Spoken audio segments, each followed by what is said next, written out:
హస్తినకు కాబోయే కొత్త సీఎం ఎవరు? కమలదళంలో ఆ సత్తా ఉన్న నాయకులు ఎవరు? రేస్లో ఉన్నదెవరు? అధిష్టానం ఆశీస్సులు దక్కేదెవరికి? దేశ రాజధానిలో ఇప్పుడు ఇదే హాట్ టాపిక్. ఎస్, కౌన్ బనేగా ఢిల్లీ సీఎం. కొత్త బాస్ ఎవరు అనే విషయంలో ఉత్కంఠ నెలకొంది. 27 ఏళ్ల తర్వాత ఢిల్లీ అసెంబ్లీ ఎన్నికల్లో విజయ ఢంకా మోగించింది బీజేపీ. ప్రభుత్వ ఏర్పాటు కోసం 48 మంది ఎమ్మెల్యేలతో పాటు కలిసేందుకు ఇప్పటికే ఎల్జీ సమయం అపాయింట్మెంట్ కోరారు ఢిల్లీ బీజేపీ అధ్యక్షుడు. ఇక రాజధాని పగ్గాలు ఎవరికి ఇవ్వాలన్న దానిపై కాషాయ పార్టీ చర్చోపచర్చలు జరుపుతోంది. సీఎంతో పాటు ఇద్దరికి డిప్యూటీ సీఎం పదవులను ఇవ్వాలని నిర్ణయించినట్టు సమాచారం.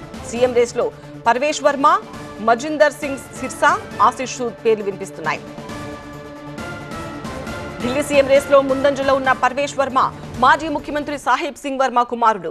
న్యూఢిల్లీ అసెంబ్లీ నియోజకవర్గంలో పోటీ చేసిన ఆయన ఆప్ కన్వీనర్ మాజీ ముఖ్యమంత్రి అరవింద్ కేజ్రీవాల్ ను ఓడించి సత్తా చాటారు. ఇక పంజాబీ నేతకు అవకాశం ఇవ్వాలని బీజేపీ భావిస్తే ఆశిష్ సూద్ వైపు మొగ్గు చూపే అవకాశం ఉంది. ప్రస్తుతం ఢిల్లీలో బీజేపీకి పంజాబీ ఫేస్ ఈయన. పార్టీలో పంజాబీలకు ఈయన ప్రాతినిధ్యం వహిస్తున్నారు.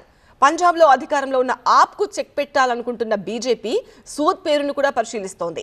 ఇక ఢిల్లీ సీఎం రేస్లో మజిందర్ సింగ్ సిర్సా పేరు కూడా వినిపిస్తోంది.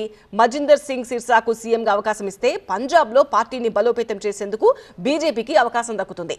ఢిల్లీ సీఎంగా వీరిలో ఎవరికి అవకాశం దక్కుతుందో చూడాలి.